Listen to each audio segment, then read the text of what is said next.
everyone, welcome back to another episode of my project analysis series. Today we're doing a pre-launch analysis of Lucerne Grand, the upcoming development right beside Lakeside MRT. And when I say beside the MRT, I really mean beside.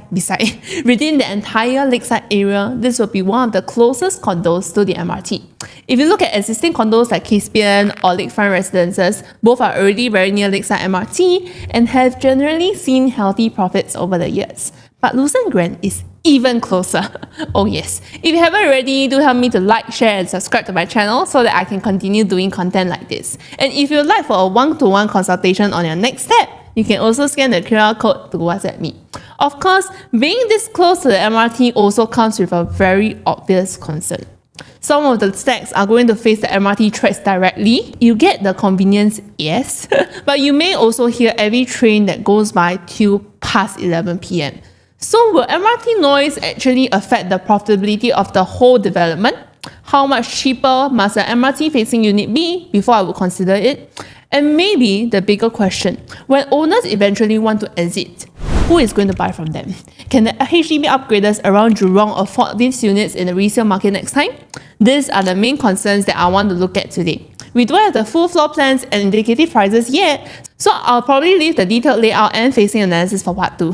For this video, I want to focus more on the pricing and the case study side of things. Lucerne Grand will mostly have 3 types of facing. You have the MRT facing units, the internal pool facing, and then the more premium lake facing units. Beyond a certain floor, some stacks may enjoy an unblocked view towards Jurong Lake. Naturally, most people will immediately think, lake facing is the best, MRT facing is the worst. But does buying the best facing automatically mean you'll make the most money?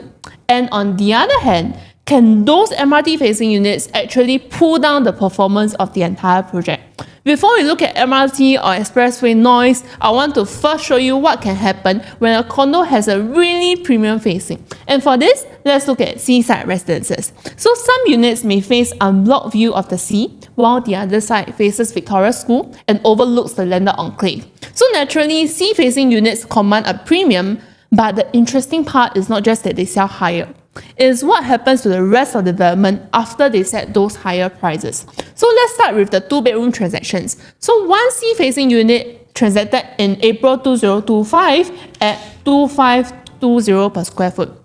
At that point, it set a new benchmark for the project. Shortly after, a non-sea facing unit overlooking the landed enclave transacted at 2439 per square foot. That was also a record for that particular facing. Then once the non-sea facing set a higher benchmark, the next sea facing transacted even higher at 2622 per square foot. And then the same pattern continued on with the next non-sea facing unit over here.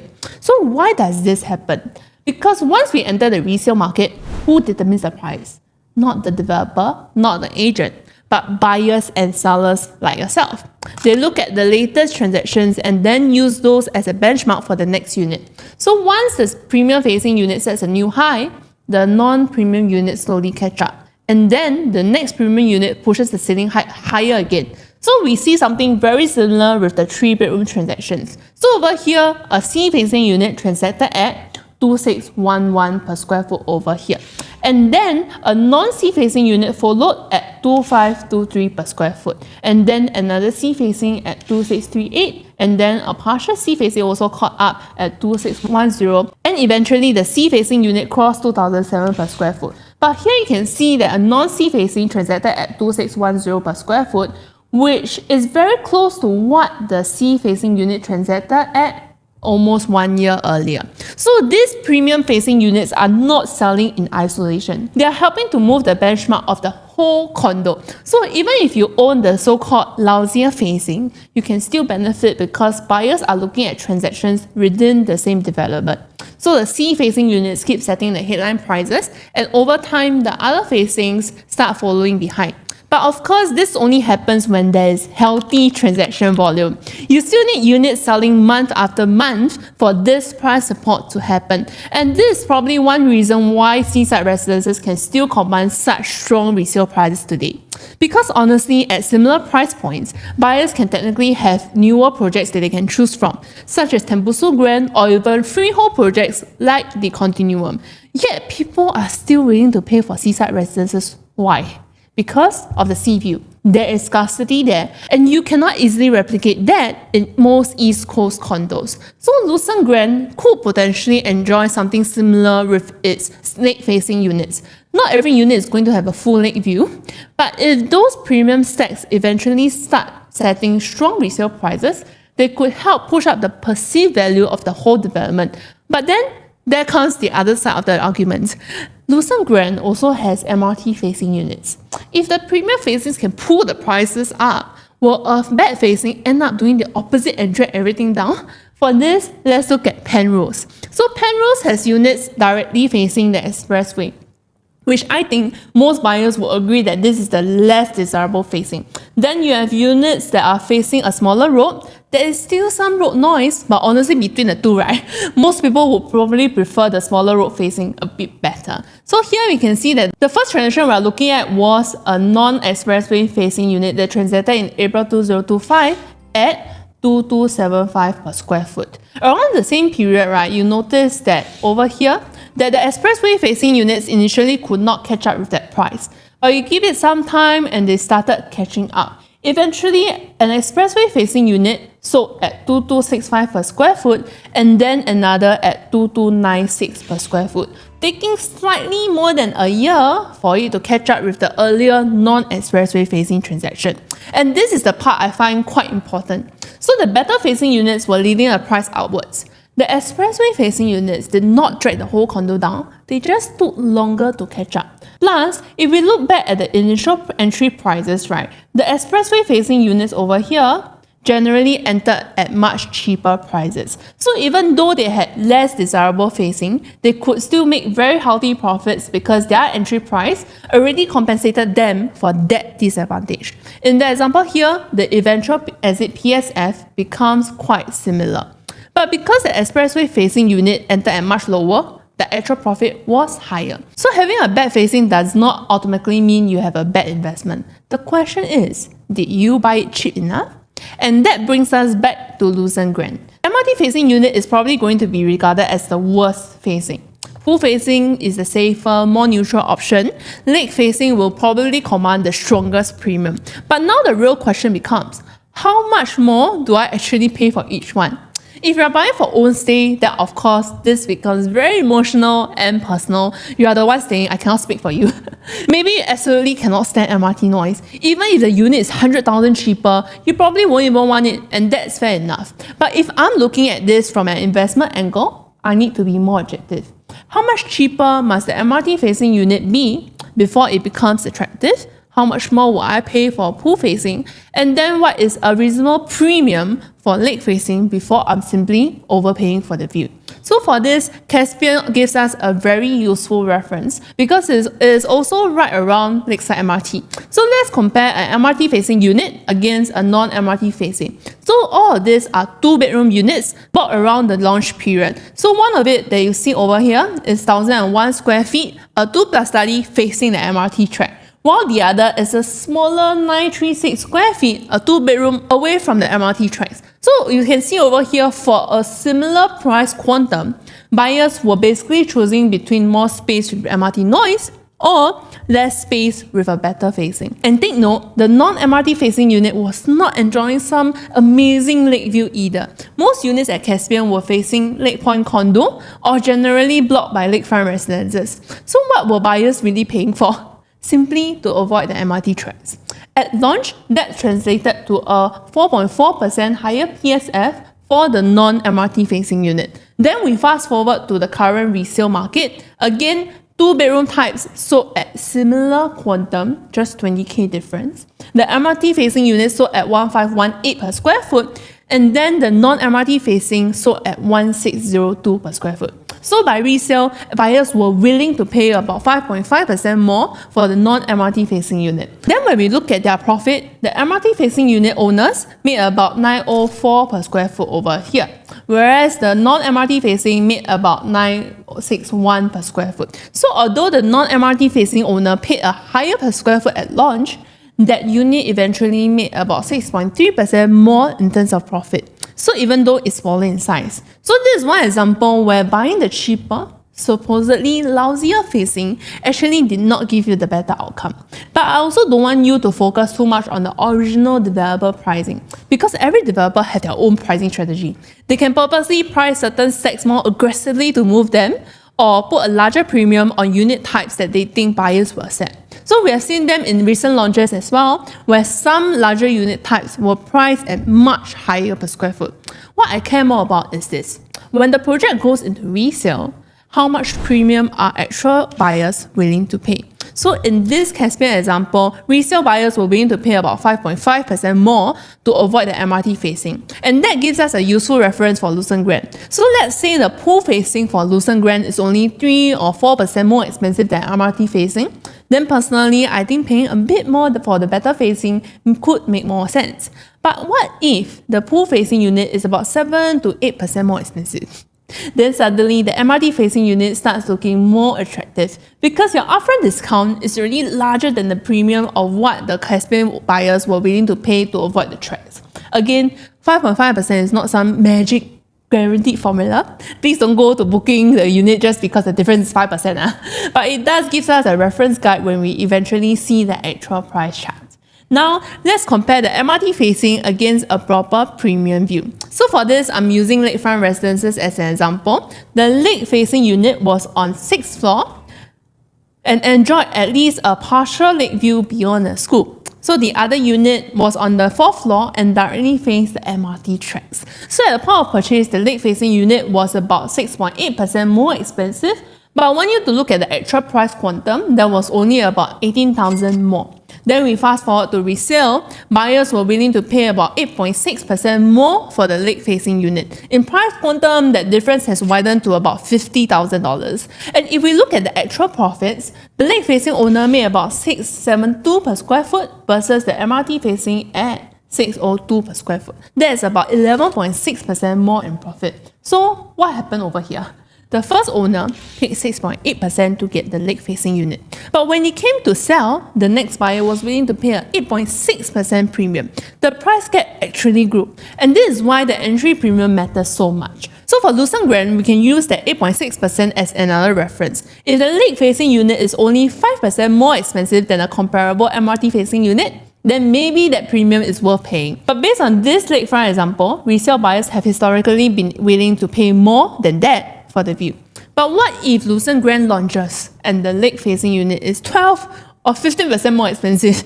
Then I'll be much more careful. Because if you already pay such a big premium today, how much more are you expecting the next buyer to pay you? Again, different floors, layouts, and actual views will affect this. I'm not saying 8.6% suddenly applies blindly to every step. The whole point is just to give ourselves some numbers to work with instead of going into booking day and buying purely based on feeling. Otherwise, how are you deciding what to buy? Are you choosing the unit because the numbers genuinely make sense? Or because the agent keeps telling you, this one premium view is very rare, and suddenly you fall in love with it? Or are you rejecting the MRT facing unit just because everyone already labeled it as the worst facing? Facing matters, but how much you pay for that facing matters just as much. Now, let's go into what I think is actually the more concerning part of Lucerne Grand. When owners eventually want to sell, can the HDB upgraders around Jurong afford to buy from them? Jurong currently does not have a very large supply of recently MOP BTO flats. So for this affordability study, we use one of the newer BTO classes around Corporation Drive. So the average original purchase price for a 4-room BTO there is about $296,000, whereas the current resale price is about $650,000. So if I simply take 650 minus 296, we are already looking at slightly more than 350,000 in gross gains. Then when we add back the CPF principal used plus accrued interest over the years, the estimated funds available for the next property comes out to be 554,000. If you want a more detailed breakdown of how these calculations work, you can look at my previous HDB video. So back to this, on paper, that sounds very healthy, right? Having over 500,000 in terms of your funds available for next purchase. But is it actually enough for Lucerne Grand? So let's assume roughly a 900 square feet 3-bedroom here eventually comes in at 2.3 to 2.4 million. So the total down payment and upfront funds required are estimated to be about 659,000. So even after selling this 4-room BTO, our upgrader here may still face a shortfall. And remember, this is buying from Lucerne Grand now, directly from the developer. What happens when the first batch of owners want to sell at a profit next time? So let's say someone wants to make about 300,000 in terms of profit, not too greedy, right? And resell the unit at around 2.6 million. So the next buyer may now need about 749,000 upfront funds. So if the surrounding HDB upgrader already struggles to afford the launch price today, will that same upgrader be able to afford the 2.6 to 2.7 million when you want to sell in the future? This is a genuine concern for me. Of course, I'm not saying nobody around Jurong can afford this next time. I'm not saying that because some households have higher incomes, more cash savings, or even maybe financial support from family. But honestly, once the amount they need to top up becomes bigger, naturally, your buyer pool gets smaller, and these buyers are not stuck with Lucerne Grand either. They can buy a cheaper resale condo, an executive condo, or simply move somewhere else.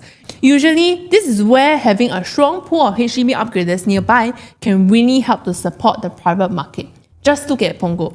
Many BTO owners there have accumulated very substantial gains. Even some of the 4-room owners may walk away with 300,000 or more in cash proceeds. Before we even talk about CPF returning back to their accounts, so having 400 to 500,000 available for the next purchase may not be unusual. We have also seen $1 million HDB transaction owners making about 500 to over 600,000 in gains. Once you have this kind of money flowing out of the HDB market, naturally some of it can flow into the surrounding private condos as well. But Jurong is a bit different. A lot of the HDB stock here is older, resale prices are not as high, and the owners may not have accumulated the same level of gains. On top of that, there also isn't this huge pipeline of newly MOP BTOs yet, at least until more of Tengah starts switching MOP. So if I cannot rely heavily on the Jurong HDB upgraders, who is going to buy Lucerne Grand for me next time? This is where I think the buyer profile becomes very interesting. So for Jayden, sold about 88% on launch day and is now almost fully sold. Its highest price unit was about 3.92 million, while the average unit price was about 2.26 million. Think about it for a second. Just now we were worried whether a HDB upgrader could even afford 2.4 Yet people here were buying units close to 4 million. So clearly there is money coming into Jurong. And more importantly, more than half, about 61% of Jayden's buyers so far, were already private property owners. Now look at LakeGarden Residences. This is not even near the MRT in the Lakeside area. Yet its highest transaction here recorded at 4.38 million. Average unit price close to 2.1 million, and again, more than half, about 52% of the buyers were existing private property owners. This is where I think our usual assumption about Jurong may be wrong. Just because we see so many HDBs in the area, right? Our natural thinking is that next time my buyer must be the HDB upgrader living nearby. But clearly, this is not the full picture, right? The people buying Jayden and LakeGarden are already showing us that a very significant part of the demand is coming from the private property owners. And they may not even be staying at Jurong today. From my own conversations with buyers looking at condos in this area, quite a number of buyers do come from places like Choa Chu Kang, Bukit Panjang, Bukit Batok, or even other surrounding western or even northwestern locations where newer private condo supply is quite limited. So maybe the future demand for Lucerne Grand should not be judged purely by whether the HDB owners immediately around it can afford the upgrade. Maybe the bigger question is whether Lakeside can become the next destination for families across the West. Now think about the East. Someone staying in Tampines, Pasir Ris, or Bedok may eventually aspire to move closer to East Coast, right? Not necessarily because East Coast is nearer to wherever they are, but because they like the lifestyle there. They spend their weekends there, bring their kids to the park, cycle, eat, walk their dogs. Eventually it becomes somewhere they actually want to live. So could Lakeside eventually become the East Coast of the West? If you haven't been to Jurong Lake Gardens, right, honestly, go down on the weekend. The family, cyclists, pets, activities, it already feels quite different from this old idea that Jurong is just ulu, far and industrial. And maybe this is why more than half of the buyers at Jayden and LakeGarden residences were already private property owners. Your future Lucerne Grand buyer may not be someone selling a 4-room HDB in Jurong. It could be someone coming from Choa Chu Kang, Bukit Panjang, or another part of the West looking for their next upgrade. So yes, HDB upgrader affordability is still something I will keep my eye on. I just don't think we should judge Lucerne Grand purely from that angle. Ultimately, whether this project makes sense is going to come back to the price point. MRT facing can still be a good buy if the price is attractive enough. And lake facing unit can still become a bad buy if you pay too much for the premium. So when the actual pricing comes out, don't just ask which is the best facing. Ask yourself, at this price, which facing gives me the best chance of potential upside in the future. So that's the end of my video. Whether you are considering Lucerne Grand or other condos, feel free to reach out. Happy to walk through your options together and share a few more in person. And if you like such content, do help me to like, share and subscribe. So thank you, and I'll see you in the next one.